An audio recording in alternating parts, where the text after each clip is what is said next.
everyone, my name is Cheryl Wilby and I'm the Administrative Program Coordinator here at Soulfire Farm.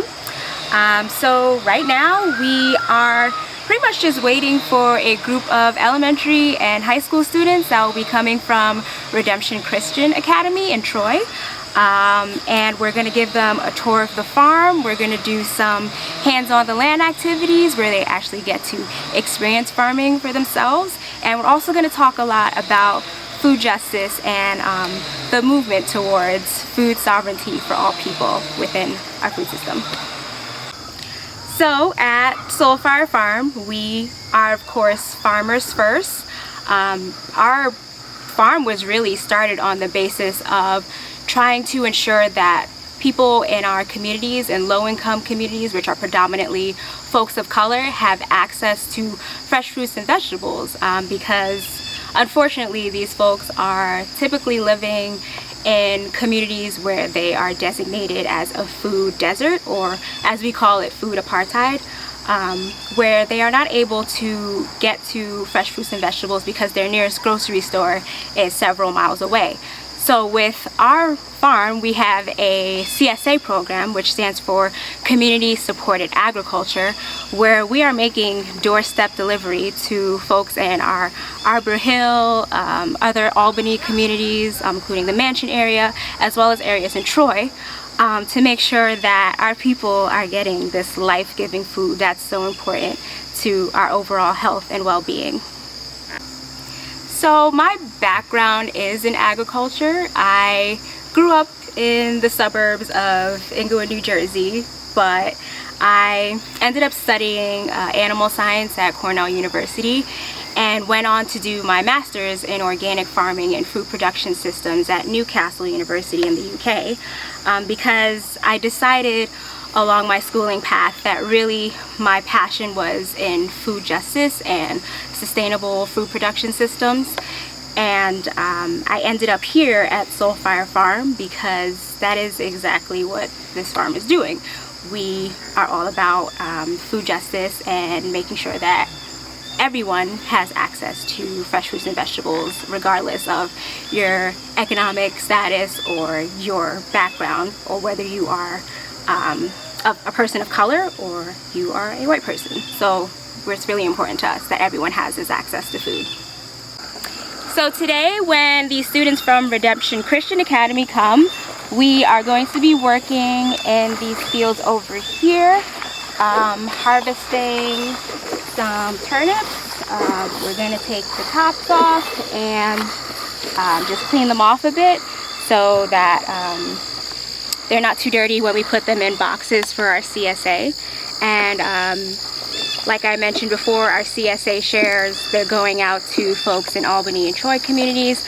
So it's really going to be a great opportunity for the students to really be involved in what we're doing here at the farm and giving food to the people in our communities that really need it. So the reason that we have a lot of youth programs here at Soulfire Farm is to train up the next generation of farmers. As a lot of you probably know, there aren't a lot of young people interested in farming anymore.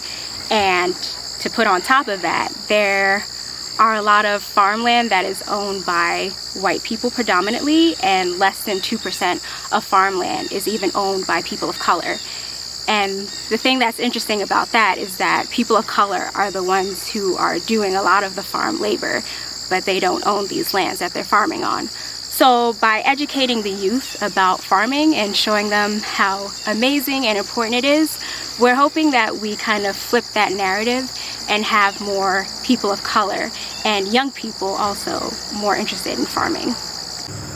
Over here, as you can see, we have a lot of different varieties of lettuce. All of this will be harvested for our CSA shares. And I just wanted to quickly tell you all about why I enjoy farming and why I'm here at Soulfire. So for me, farming, the best part is just getting to be in the soil, getting to touch it, feel it, and being in touch with the land and knowing where your food comes from.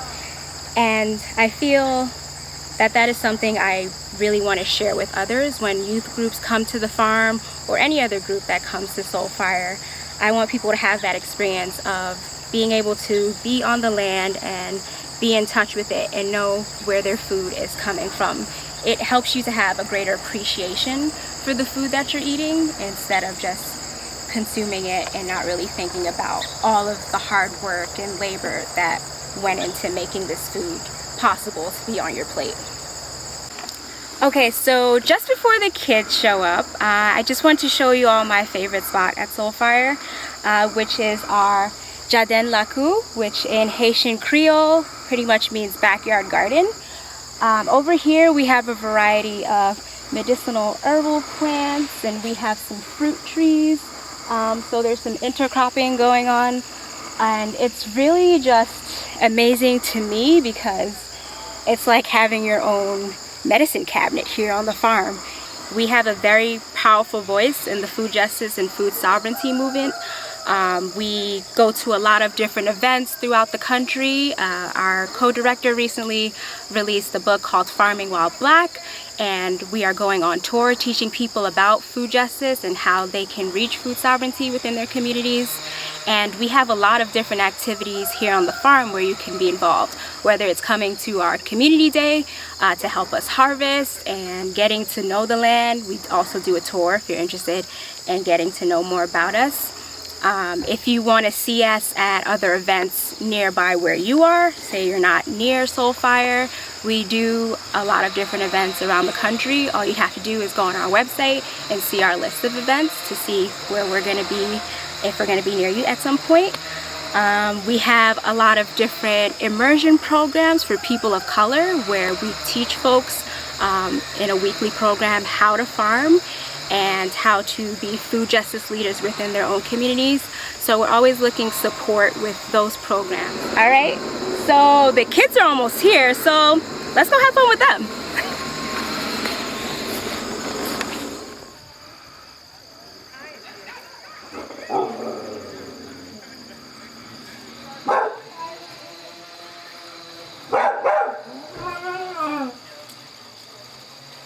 Alright, hey y'all, welcome to Soulfire Farm. Has anyone been here before? No? Alright, cool. Well, so we have a lot of fun activities planned for y'all today, including actually getting to farm on the land. But to start, we are going to do a little exploring and getting to know the land. I would like for everyone to look for an item in nature. It could be a rock or a leaf. You're free to roam around the plots over here, but just please do not step on the beds. I'm going to show you quickly what a bed is and what the paths are, and you should be staying in the paths. You're also welcome to go into the forest back here to look for an item, but you're looking for something that pretty much represents how you're feeling today. Maybe you're feeling a little tired still and kind of bland, so you pick up a rock or something like that. If you're feeling more bright and sunny, maybe you want to pick up a flower, something along those lines. So we're going to give ourselves like 5 to 8 minutes to do that, and we'll just meet over by this white tent over here. Psych. I don't know if this is... That's not how he's feeling though. Cam's feeling like this. You feeling violet right now? Huh? You feeling violet? Mine look better. Matches my pants. I'm cool. I'm on top. I'm cool. I can get a rock there. I don't know. I can get a rock with him, but mine, I know.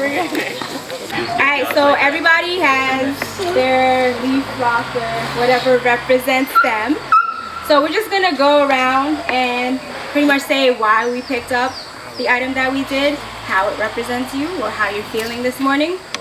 So, also, we're going to say our name and pronouns. That's important. So again, my name is Cheryl. Preferred pronouns she, her, hers. I picked up a leaf because I'm feeling very light and calm this morning. So, this is Soulfire Farm.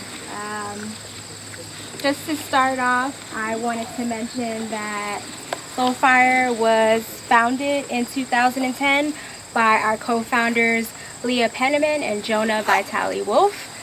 They were living in the south end of Albany at the time, where their community expressed a need for an option to purchase fresh fruits and vegetables at an affordable cost. So Leah and Jonah went out and bought this land in Grafton and started a farm to feed their people. So it came out of a need that was expressed by the community. In 2016, Soul Fire Farm became a 501c3 nonprofit, and that's when we started introducing a lot of our different immersion programs, which I will talk more about later, where we also teach folks how to farm and how to become food justice leaders within their own communities. And I want us to take a look at this building here. This is where Leah and Jonah live with their children. It's also the place where we host a lot of our on-farm activities. We'll eventually go inside to do any cooking or prep for lunchtime. But I wanted to note that this house was built all by hand by Jonah, one of the co-founders, using all natural materials, adobe, clay, straw, all things that you can find right on the land. And we didn't use anything that you find at like a Home Depot and things like that, like even the wood. It's local wood that's timber framed. So you guys can make your own homes as well. You don't have to use sheetrock from like Home Depot and things like that. It's all right around you to make it. Has everyone seen a greenhouse? Yes, Mom. Cool.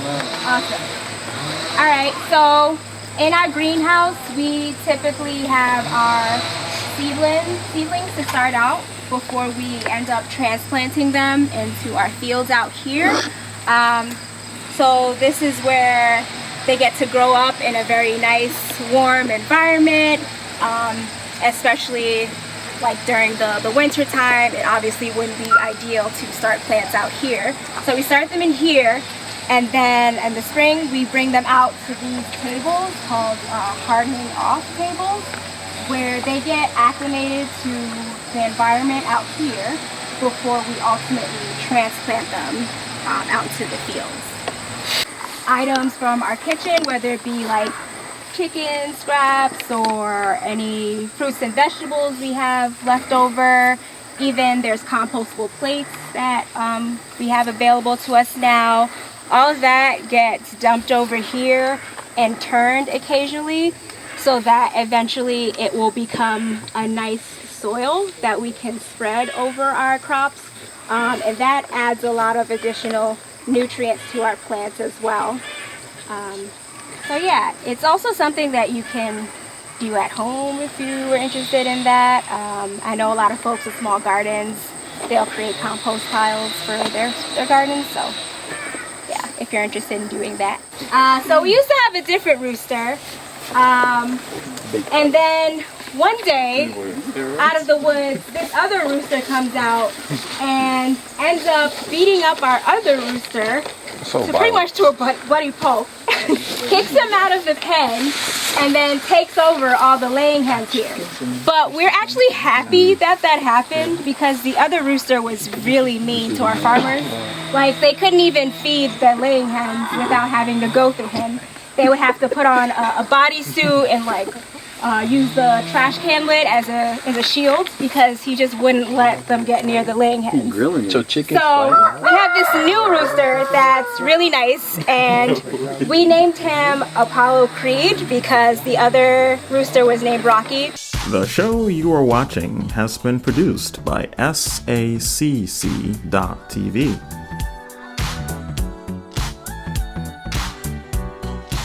SAC TV is a not-for-profit organization that provides educational programming, seeking to enrich communities by producing shows on culture, science, health, the arts, and more. SAC TV is member-driven, which means that we rely on donations, grants, underwriting, and volunteers to deliver quality content. SAC.TV has been in operation continually since 1974 and currently operates a full-time studio in Rotterdam, New York. In recent years, SAC.TV has produced over 500 community-driven programs that are all available to view free to the public on www.sac.tv, on demand 24 hours a day. SAC.tv also airs shows on local television, channels such as WNYT, My4 Albany, with programs like Do You Know the Muffin Man, Caught in the Crossfire, Scene TV, Tune In to Wellness Today, and The Janice Thompson Show. Check your local programming schedule or www.sac.tv for times and dates. In SAC.tv's mission to connect and inform communities and individuals, every week we're producing new shows. To be able to provide this service, we are in need of your help. There's a lot of ways you can help SAC.tv and in turn help your community. Visit www.sac.tv. There you can click on Donate and select the contribution level of your choice. You can also help SAC.tv by sponsoring an ongoing program, volunteering behind the scenes, or even producing your own show. And as always, if you enjoy what you've seen, visit us on YouTube and Facebook. Subscribe, like, share, and pass the word around. For more information and to see the latest shows, visit www.sac.tv or contact us as director@sac.tv or by phone at 518-831-9145. For now, back to our program, and stay tuned for more great shows.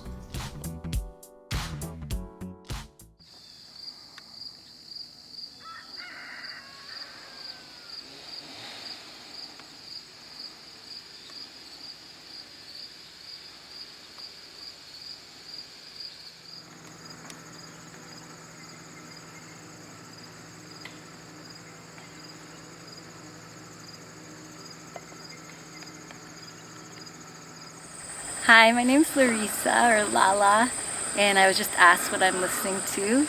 And I've been listening to a podcast by the journalist Nicole Hannah-Jones, and it's called 1619. And it's about the legacy of slavery in this country on the 400th anniversary of the arrival of enslaved people in this country, and relationship with land and industry and people's lives and how they were impacted by that. It's very tied up in our work. It's a very intense and beautifully done series, and it's very tied up in our work because our work is focused on healing relationship with land and celebrating and honoring the agricultural contributions of Black, Indigenous, Afro-Indigenous ancestors that were brought to this country by those ancestors, or were already being used in this country by some of those ancestors.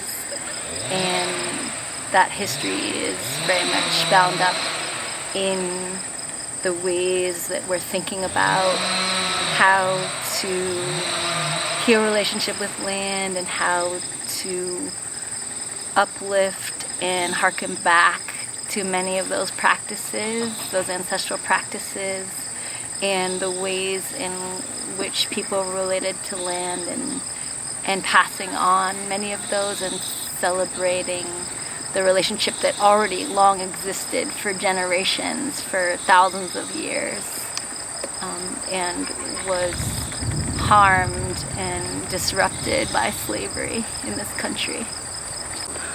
So what we do as the farm team is we are growing food for our community, food that's been asked for by our community in Albany and Troy. And in doing that, we are also welcoming hundreds of aspiring farmer learners, activists, artists to this land, and offering hands-on opportunities to practice some of these skills and to recognize, to deeply acknowledge this history, and both the pain and the brilliance of parts of that history. And in youth coming to this land, it's also an opportunity for young people to experience for themselves their own relationship with the land and think about their ancestors' courage and audacity and skill and innovation, and how that relates to farming, and how you can grow your own food and your own medicine and bring that to your community and create self-determination and medicine and food justice right where you live through those skills that were developed and passed on by your own ancestors. So I'm cutting salad for our farm share. Our farm share goes out to 108 households every week, somewhere between 300 and 400 people. And we try to get a nice variety of food in the box each week. And many of those boxes are delivered right to people's doorsteps. And so salad is always a nice thing to have in the summer, and we try to mix it up with some cooking greens too, and some roots like potatoes or carrots, and something really savory that can season up your food like onions or leeks or garlic, and an herb, and sometimes some chiles and tomatoes, and get a good mix in there. So I'm cutting the salad that will be bagged up and go out in those boxes this week.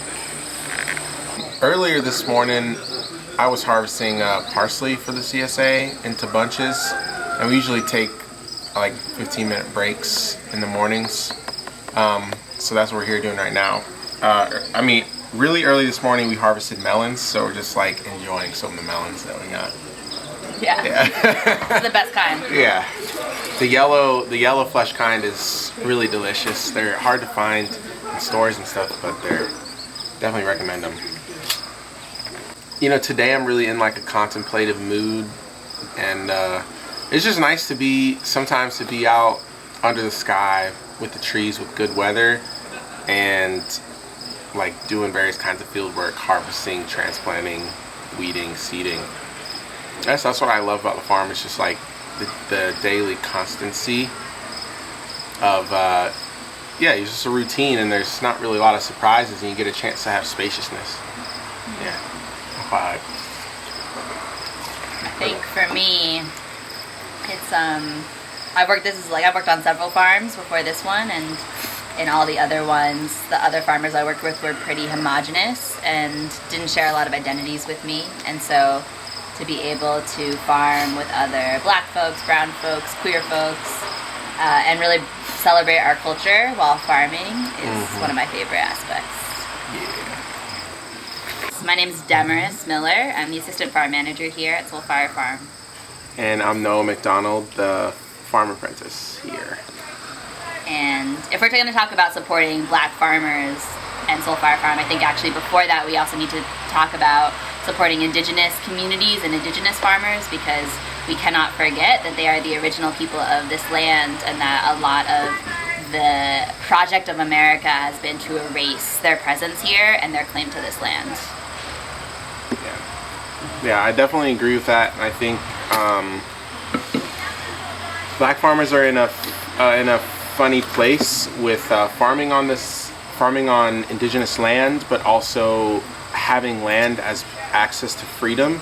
I think ancestrally, after emancipation, a lot of freed people viewed land as an access to freedom, having farms, and a lot of the little wealth that is in Black communities in the U.S. is a result of these farms and farming communities, and this wealth that people were able to accumulate through farming. So I actually think that, and that's just wealth. We're not even talking about the culture and the cuisine and all these. Our cuisine is land-based cuisine, and yeah, I think that like we have no culture without the land, as Black people specifically, and it's really been a blessing for us to be able to have land here and to work in. So I would say originally, like, Africans were brought to the U.S. to farm, like to grow cotton, to grow rice, to grow indigo, because the expertise was so deep in agriculture. So I would say like that's the starting point if we were to talk about what farming while black is. And like I said before, it's farming with your culture. There's a lot of organic agriculture out there that's just about growing the same types of crops no matter what farm you're on and using the same types of techniques. But here, we really care about the stories behind our seeds. So we're growing like standard crops that most farms you would find of this size are growing, but we're also growing a lot of crops. Like one thing I harvested this morning was amaranth or callaloo. Callaloo is really like a much revered and celebrated plant in many of our cultures, and we're growing them for our CSA, but we're also sharing the stories with people who come here. Well, welcome back. I'm still trying to bake the muffins. But finally, I think we're finished. I hope you enjoyed our show today. If you would like to make an order or donate muffins to charity, then please go to the website listed below. With every muffin order, we donate muffins to the charity of your choice. I call it giving your dough to charity. I also encourage you to donate directly to the featured charity today by going directly to our website and getting their information. Thank you very much for watching, and keep on dancing through life by giving to others through love. Let me finish baking these muffins, and see you next time.